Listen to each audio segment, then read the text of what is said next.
Bago tayo magsimula, ipapromote ko lang. Aking mga power bracelets, available po ito sa Shopee at sa TikTok. But most of my power bracelets are available sa Shopee.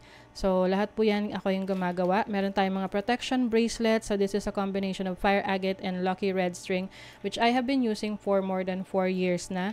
And then, meron tayong dalawang klase ng obsidian evil eye. We have the smaller version, which is the 6mm bead and the 8mm bead. This is good for warding off negative energies around you. And of course, yung mga evil eye. And then, we have the anti-evil eye bracelet. So, para to sa mga anti-inggit, ganyan, sa paligid nyo. And then, also, we have the selenite evil eye. So, the good thing about this is, multi-purpose na siya. Kini-cleanse na niya yung energies around you. And also, yung mga kasama niyang bracelets, cleansing and recharging as well. So, just like this one. Ayan. And then, we have other bracelets for other intentions and manifestations. So, meron tayong authentic malachite. This is for healing and also attraction of money and transformation. And marami pang iba. Meron din tayong chakra bracelet for balance. And we have the tiger's eye for courage. We have howlite for concentration and focus. We have rose quartz for attraction of love, self-love, and of course, amethyst for intuition, healing. Ayan. Lahat ng bracelet may kasama ng instruction leaflet, extra string, and a cute pouch. Ayan. Meron din ako mga bagong products sa aking shop. Ito yung Intention Oils. It comes with 2 sizes. Meron tayong dropper, which is 15 ml. Meron tayong roll-on na 5 ml. So, you can use this for manifestation ng prosperity and protection. So, while you are doing affirmations. And ito naman, you can, multi-purpose to, pwede mo rin itong gamitin when you are setting intentions. You can put this sa iyong candle if bago ka mag-set ng intention. So, this is for prosperity and protection na. Meron din akong spell jar for protection and prosperity. So, these are limited items lang kasi konti lang nagawa ko dahil lahat to ay chinarge ng super full moon nung full moon in Pisces. So now it is available. I think 5 to 7 pieces lang yung available for each. So lahat yan nasa aking Shopee. Link on the description. Thank you so much and happy shopping. Leo, hi! Welcome to Mystic Queen PH. At ito ay isang astrology reading for you. Meron tayong new moon in Virgo ngayong September 15, 2023 at 9:39 a.m. Philippine Standard Time. So if you're living outside of the Philippines, i-check nyo na lang kung kailan yung eksaktong oras at araw ng new moon sa inyong lugar. And this is also a good time for you to manifest new things in your life because ang new moon is about new beginnings. And ang tema ng new moon in Virgo is about learning new techniques. So yung iba sa inyo, maaring meron kayong pag-aaralan ng mga bagong kaalaman na magpapaunlad ng inyong career or just going to be improving yourself, no? In all aspects of your life. And ang opportunity for you here is to take practical action na maaring may mga pagkakataon na masyadong mataas yung standard na siniset mo sa sarili mo or mataas yung goals mo na siniset mo sa sarili mo. And there are times na hindi mo na-achieve yun, kaya ang tendency ay napofrustrate ka lang and sometimes you feel stuck kasi parang hindi ka na makagalaw dyan or hindi ka na maka-move forward. Whereas kung hindi masyadong mataas yung isiset mo na goal, achievable siya, at least nakikita mo yung progress one step at a time, no? Hindi mo naman kailangan kasing i-pressure yung sarili mo kasi ano nga yan goal. So dapat it's like a staircase na one step at a time going to your goal, to your dreams. Oo, na it shouldn't work against you. It should work for you, 'di ba? The moment na napofrustrate ka na, nasistress ka na, that's the time na your goals are going against you. So, dapat, ano yung dapat mong gawin para it will work for you? So, bawasan mo, no? I-adjust mo yung mga actions na kailangan mong i-take para at least you are achieving something every day. And then, another opportunity for you is to fix yung mga bagay na magulo, may issue sa'yo or problema mo in the past na iniiwasan mo. So ngayon, finally, you are going to be more responsible in fixing or yung aayusin mo yung mga iniiwasan mong ayusin. Let's say for example, may tulo yung tulo talaga. Yung gripo, no? Tapos tinatamad ka, hindi na saka na, hindi na ako kuha ng hindi ako tatawag ng tubero or something. Pero pwede namang palang ikaw yung kaya mong gumawa nun.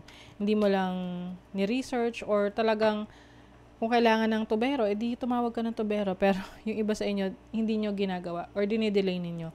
So ngayon, you are finally facing the problem and giving solutions to those problems. And another goal for you is to set stronger boundaries. Minsan kasi parang you are like open to everyone na to the point na tinitake advantage ka ng iba. So, it's time for you to say no. If you don't really want it, say no para maiwasan mo yung misunderstanding in the future dahil baka isipin niya na, nag-yes ka kasi gusto mo, pero ang totoo ayaw mo. So, eventually, magkakaroon ng misinterpretation in the future. So, mas maganda na you are conveying your message in authentic way, 'di ba? And another one is coping with unexpected change. Minsan may mga plano na tayo sa buhay and yung mga plano natin na involve din yung ibang tao. Kaya lang, minsan, yung ibang tao nagbabago ng plano nila. And yun yung mga bagay na hindi mo na kontrolado. At pag nangyari yun, ano na mangyayari sa plano mo kung nagbago na yung plano niya? 'Di ba? So, ngayon, it is much better for you to cope with those unexpected change. Ano yung gagawin mo kapag may nagbago? 'Di ba?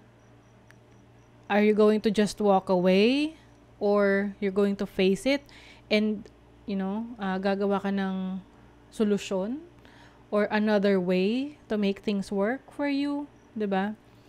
Ayun. So, for you, Leo, ang new moon ay nasa inyong second house of money, your finances, your stability, your self-worth.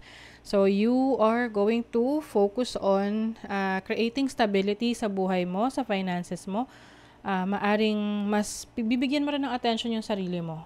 Yung mga bagay na bina-value mo. So, I think pwedeng magdadagdag ka ng bagong skill that will increase your confidence, no? Kasi 'di ba pag mas marami kang alam, mas marami kang kayang gawin, mas tumataas yung confidence level mo. So, you also have an opposition. So, yung Sun Moon may opposition siya. Challenging aspect to sa 8th house which is transformation, death and rebirth and other people's money. So, yung iba sa inyo posibleng magkaroon ng challenge pagdating sa loans. If you are going to take out a loan, it may take some time, parang may delay, but eventually makukuha nyo rin naman yan. And yung iba sa inyo pwedeng mangangailangan talaga din kayo na mag-take out ng loan. Yung tipong halimbawa gusto mo na magnegosyo, tapos iniisip mo, okay, ito na yung ito na yung funds for my negosyo, pero kulang pala. So parang iniiwasan mo sana na mag-loan, pero kakailanganin mo talaga para maipush mo yung negosyo na yan. And also, meron tong positive aspect sa inyong career. Some of you, I'm seeing you are going to be very busy related sa pera, related sa career, related sa business. You are going to be working during this time. Kasi meron din tong positive aspect sa inyong 6th house which is your work, your daily routine. So, I think marami kang mga babaguhin sa habits mo pagdating sa pagtatrabaho in a positive level, in a positive way. So, I think a lot of opportunities are opening up for you for your career during this time. Mayroong offer. Okay, may offer. Parang itong offer na to hindi mo mariresist. Kasi parang ayaw mo na dumating yung point na mag-regret ka. Merong magandang offer for you, can be sa career, and you feel like parang masyadong mataas or malaking responsibility nito. And with the 5 of Cups, I think kasi parang iniisip mo yung nangyari sa past na meron kang tinake na responsibility na hindi mo kinaya na panindigan. So parang ngayon, nag-aalangan ka if you're going to take this responsibility or not. You have the Tower. I think merong unexpected change sa mga plano mo. You need to trust yourself. You need to trust your instinct. Kasi you are going to enter a long-term commitment or a long-term career or endeavor when it comes to your finances. Okay? So, that is your reading, Leo. Kung nagustuhan nyo ito, naka-resonate kayo, mag-comment kayo dyan, like, share, subscribe, para lagi kayong updated sa ating mga readings. Thank you so much, Leo. See you again.